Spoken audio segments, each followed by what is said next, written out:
Hello, everyone. I'm Rebecca Ruth Gould of the Poetry and Protest YouTube channel, and I am going to continue my series of poetry book reviews. Just to remind you of my most recent titles that I have already reviewed: Threa Al-Muntasser, The Wild Fox of Yemen; Nathaniel Tarn, The Holder Linai; and Damascus Atlantis by Maurice Silkeberg. So this is part of a series of video book reviews I'm doing to accompany my written reviews that I am writing for the Poetry Foundation's blog called Harriet Books. And all of these are very new books, and I'm very excited to be introducing you to a book called Testimony by Shaynae Stephan Koff. But what's interesting about this book is that it's actually, in a sense, she is credited as being the poet, being the author, but it is actually an assemblage of words or transcripts from the Special Court for Sierra Leone following the Civil War in Sierra Leone, which occurred. There's a very good introduction here that gives all the relevant historical details. So I'll just quickly get the statistics of that war. So this has happened in in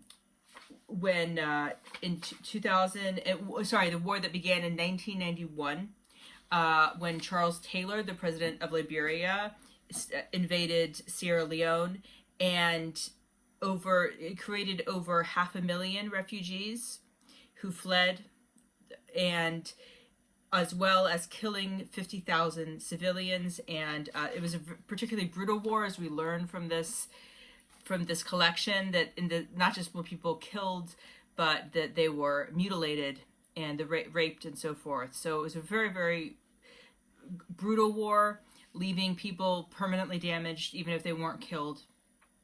And there was a you could call it a kind of Truth and Reconciliations Commission, using the term that was used for Vietnam, or some kind of, the UN put together, as they often do, a court that would give the survivors the opportunity to express their trauma and to speak about their grief and to share what they had witnessed. And so this collection is those transcripts of those testimonies. That's what the collection is called, Testimony. It is those transcripts turned into poetry by Shaynae Stephan Koff, who worked for the special court for 2 years as a psychologist. So she has a very interesting introduction in which she writes about how she was traumatized by what she was the testimonies that she heard. She felt implicated in them, as we often do, because kind of survivor's guilt, right? And she had to do something with that trauma.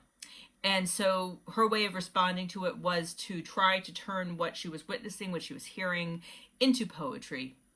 And so it's a really interesting collection. I think the resources, it's a kind of beginning, right? It introduces us to many of us who aren't experts in what happened in Sierra Leone. It introduces us to this brutality and to this trauma.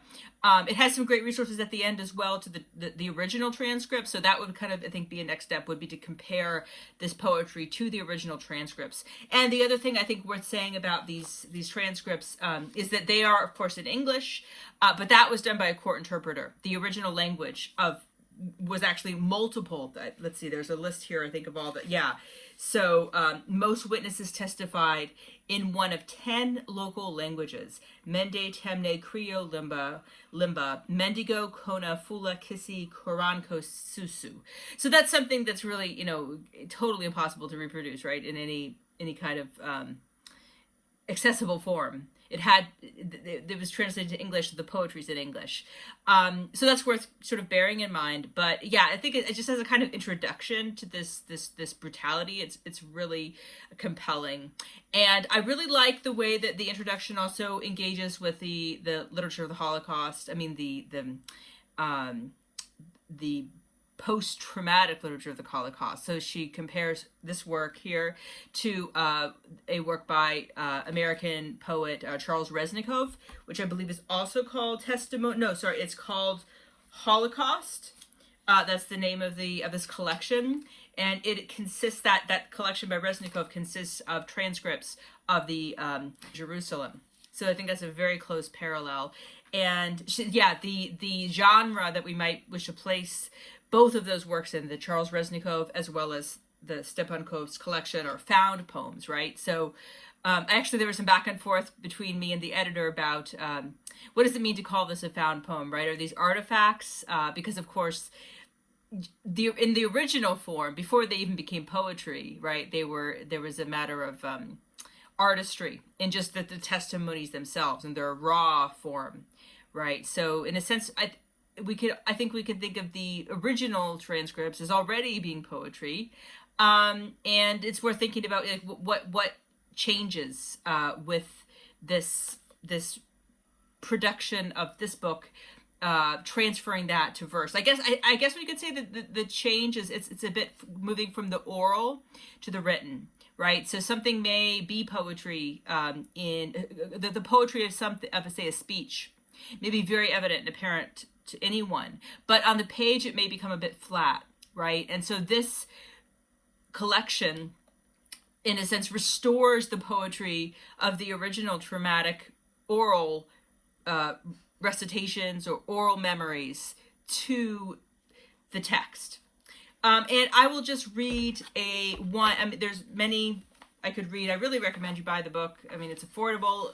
It's really worth reading, and it's in the physical form. But I'll just read the first page of one testimony called "The Widower." And again, these are direct transcripts, just rewritten slightly as poetry. I was born in 1958. I was raised in Koidu. By February of 1998, disgruntled soldiers had formed a junta that ruled the country. We called them juntas. They joined with rebels. The juntas and the rebels were in control of Koidu town. There was no way to flee. The elders of Koidu town held a meeting where they decided to ask the Kamajors to come and drive the juntas and the rebels out of Koidu. And for this reason, most of the juntas and the rebels ran away. Those who remained in town were captured and burned alive, to our astonishment, in a pot which the Kamajors had placed by the big mosque, the central mosque in Koidu town. So I think you get a sense of the kind of everydayness of the language. It's not elitist poetry, but it does have rhythms all of its own, and it is narrating things that actually did happen, unfortunately, for all of us.